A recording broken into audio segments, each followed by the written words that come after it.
ভাইরা, আপনারা জানেন বিগত দিন একটি ফ্যাসিবাদের আমল ছিল।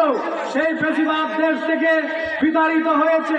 খুনি হাসিনা, শেখ হাসিনা, উনি দেশে অনেক অন্যায় অত্যাচার নিপীড়ন করেছে। বন্ধুরা আমার, আপনারা জানেন এই বিগত সরকার যখনই এই দেশে কোনো গণমানুষের ইলেকশন আসতো, তখনই দিনের ভোট রাতে দেওয়া হতো, দিনের ভোট রাতে দেওয়া হতো। আর এই ফ্যাসিবাদের আমলে এমন একটা সময় ছিল, মানুষ একজন নাগরিকের ভোট প্রয়োগ করবে সেটা কিন্তু দিতে পারে নাই।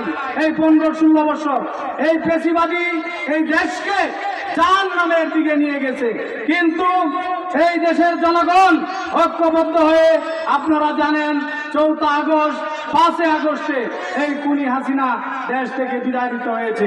তার দোসররা, ভাইয়েরা আমার, আপনারা জানেন এই 2008 থেকে 14, 18, 24 নির্বাচনের শেষ পর্যন্ত তারা নির্বাচন করেছেন মামু ভাগ্নার নির্বাচন, দামি নির্বাচন।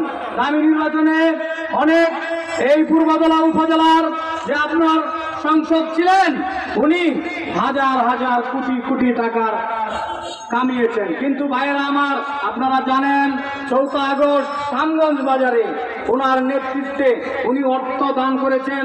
আমাদের শ্যামগঞ্জ বাজারের এই গলাকান্দা ইউনিয়নের সাবেক চেয়ারম্যান, পূর্বদলা উপজেলা গণমানুষের নেতা, উনি পূর্বদলা উপজেলার সাবেক বিএনপির যুগ্ম আহ্বায়ক, নির্বাচিত সাধারণ সম্পাদক, ওনার বাড়ি ঘরে হামলা করেছে।